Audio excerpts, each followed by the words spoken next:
Hi everybody and welcome to the August Flower Club. This month we're going to make an arrangement in a nice ceramic jug, this lovely vintage jug we have here. It's white, so obviously any colours will go with it.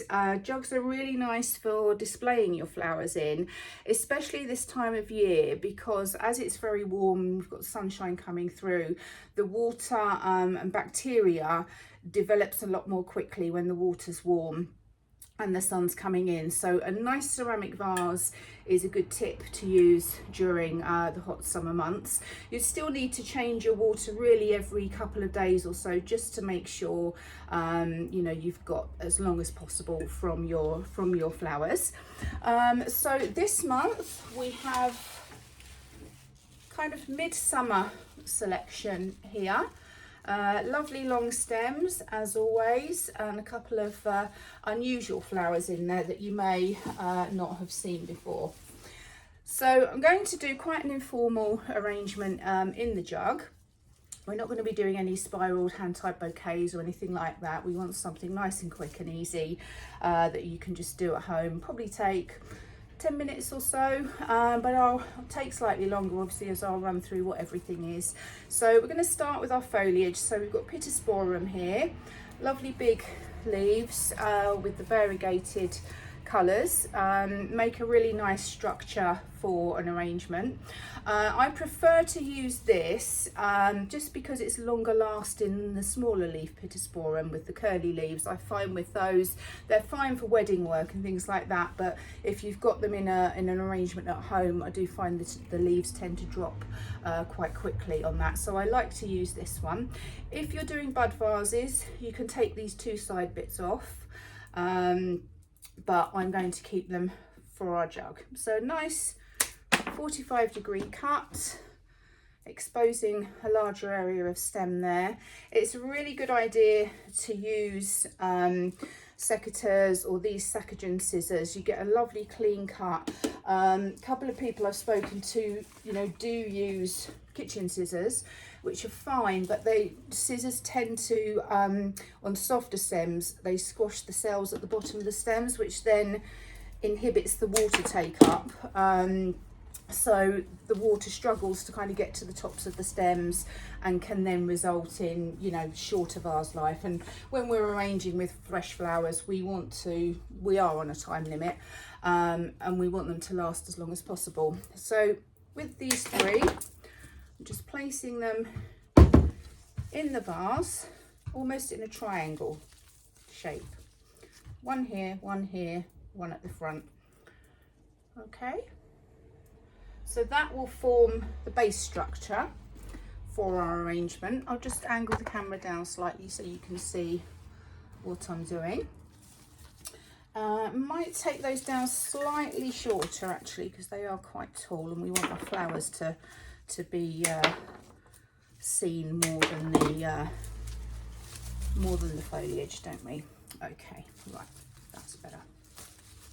Okay, so we're going to go in with our focal flower.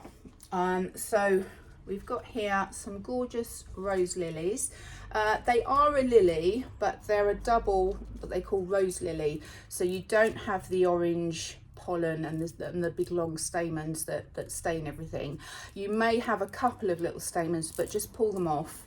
And when they come in to me, they have these little protective nets on. This is to stop them blowing open too quickly, but it is also to protect them, because especially with white petaled flowers, they do bruise very easily if you knock them. Even if you just knock them as you're getting them out of the paper, they can sometimes bruise. So just gently take those off. Give them a slight tug from the top. If they don't come off easily, then remove them from underneath. Hold your flower and just lift it up and that will come off. Strip any leaves that will come below our waterline, and nice sharp cut. These have a lovely scent. They're not as overpowering as oriental lilies, but they do definitely have a scent to them. So again here, this one, slight pull there, it's not coming, so hold the base stem, turn it back on itself and just pull it. And we'll give that a nice cut, strip those leaves and pop that in our jug. So you see already you've got that green and whites contrast linking in with the colour of the container. And you know, these rose lilies are stunning, and they do make a really nice arrangement just with those and foliage. So next I'm going to come in with anemone. You may have these growing in your garden. They're nice, lovely long stems, nice sturdy stems, come in white and also a pale pink. Again, nice sharp cut, and I'm just going to dot these through. So I'm going to take one over to this right hand side and go with the lean as well. So this one, for example, is kind of leaning that way, so we'll take it this way, keep that lean. So work with the flower, work with that direction that it's traveling in. So there you'll see we're starting to build up. So I've done one each side, and now I'm going to bring one into the middle towards the front, so we've got interest all the way through. So this one in here, and then we've got some each side at the back here. Next we are going to bring in some height and some length. So our form flower, and this can be things like, this is a delphinium, a lovely gorgeous pale blue one, but this could be things like lisianthus, stocks, snapdragons, those sorts of flowers. So they're kind of long and thin, but can sit proud of the arrangement. So you would still see their flowers, but they just sit slightly higher. So trim that down. Again, if you're doing bud vases, you can pull these ones off, and let me just put these in. So we've got 3 of these, and just going to take them through. So obviously this one at the bottom here I can take off.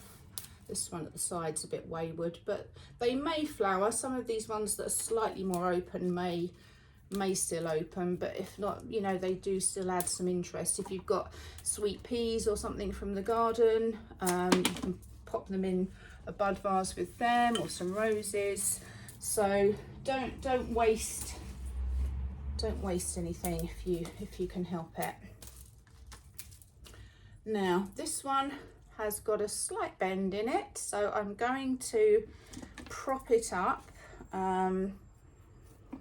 cut it slightly shorter and place it towards the front through the foliage, so that will help support that stem and help the water travel up.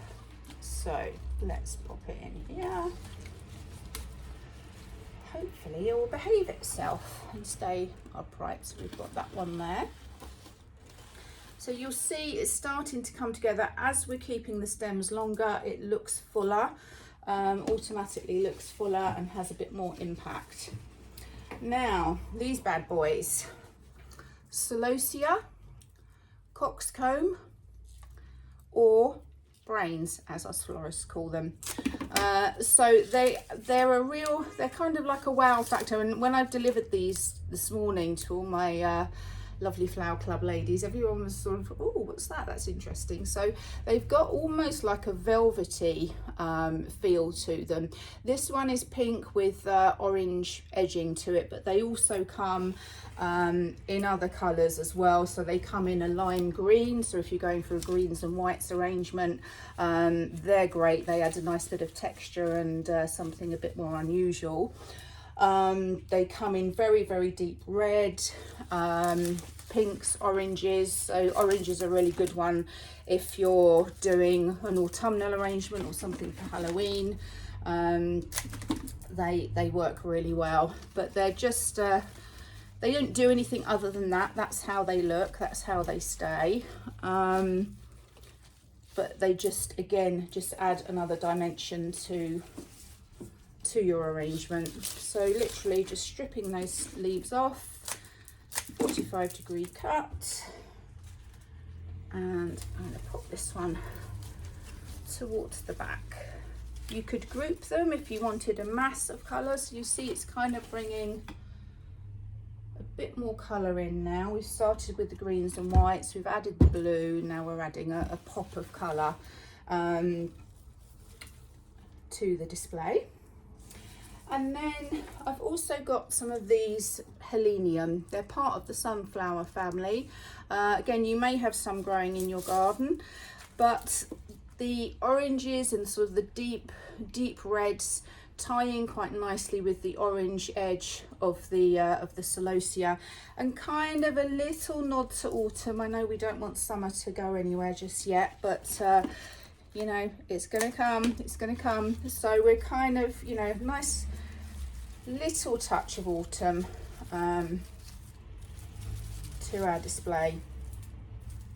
And again, just adds a bit more interest, a bit more detail to look at. Again, got a few of those.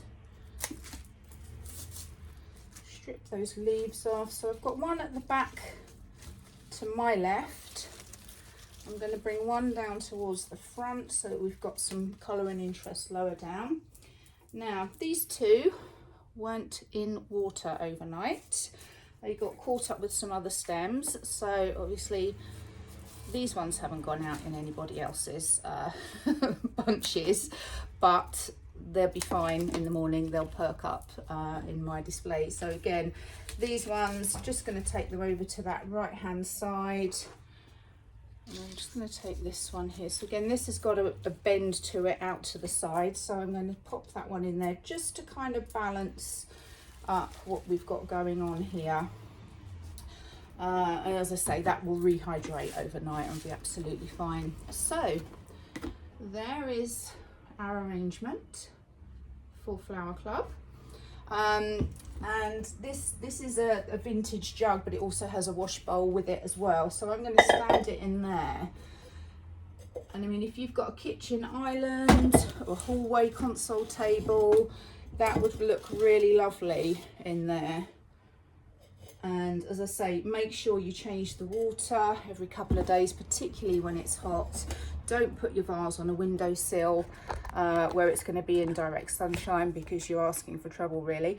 And enjoy your flowers. So I hope you like this month's selection, and I hope you enjoy arranging them and taking a bit of time out for yourself to arrange them and to enjoy them. Any comments, let me know below. If you are doing this arrangement, do pop some pictures in. I'd love to see them, and I will catch up with you soon. Thanks very much for watching, really appreciate your time. Take care, bye bye.